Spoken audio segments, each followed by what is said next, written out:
Hello everyone, hope you're all doing well. Welcome back to another episode here at Esports Talk, breaking down an organization who owes their players money, which again, probably not near as surprising as it was, maybe last year, the year before that. 2019's been a pretty bad year for a lot of teams not paying their players. This comes from, though, a well-known team out there in terms of MOBAs, especially Dota 2, a little bit from Dota 2, and especially from CSGO as well. That being Vega Squadron, apparently not paying their Dota 2 players after formally releasing their roster a few months back. This stems back, though, allegations from 2018, which have now resurfaced thanks to a manager alongside a player. That manager, actually Alan Cook, also known as Bonkers, has taken to Twitter first to clarify a lot of things we did know about Dota, but kind of reinvigorating the fire about this, of how hard it is to be a tier 2 team across many scenes out there, but especially in Dota. As we delve into his Twitlonger post, you guys can see he talks about salary-wise, what these teams can actually expect, especially being towards that tier 2. $500 a month is as low as a salary he's actually seen before. That's, yes,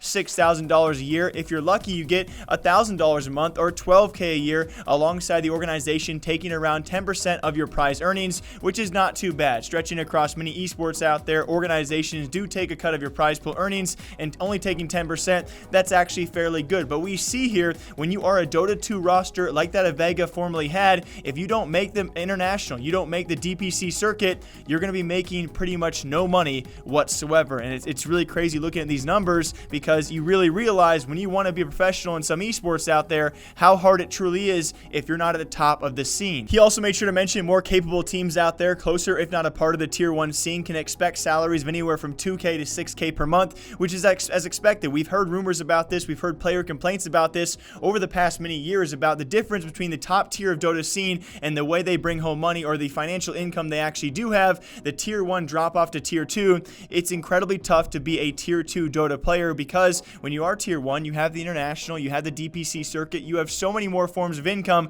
than if you are below that. It's a quite drastic fall off, and we've heard many complaints from players out there about the survivability of the lower tier Dota scene, and it seems to continue. But it was actually more talked about in this Twitlonger, as well as by Kezu. Now that both the former guy himself, Bonkers, as well as the player Kezu of that former Vega Squadron roster, have both confirmed the team not to be paid out some of their prize earnings from last season's Dream League. Not this most recent season, actually all the way back to 2018, when Liquid withdrew themselves. Vega Squadron got a chance to play in it, competed, they took home $15,000 in prize earnings, which both now Bonkers and their player Kezu has now alleged has not been paid out to the players or the staff. Kezu in his own post also alleges online winnings have not been paid out either, a total of $5,000, I believe, maybe from one event. If it is multiple events, though, he did make sure to clarify that could be on the actual organizer, not Team Vega Squadron, to pay that out, because if the organizer does not pay the org therefore cannot pay the players. But at the very least, we do have more allegations stemming in 2019. I could name you guys close to 10 teams out there, organizations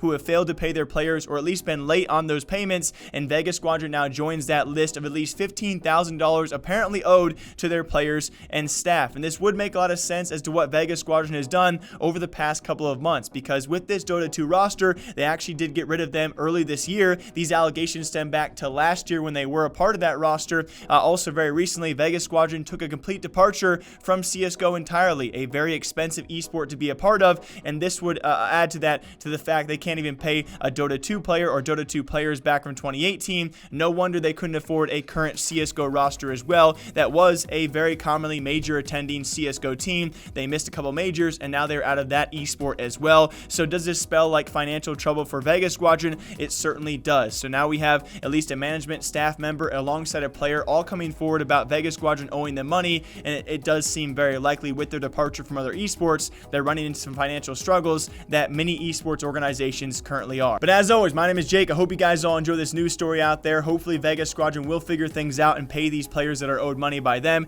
Until then, guys, I'll be back here breaking down esports and gaming news here all day long. Until then, take care of yourselves. I'll see you guys soon.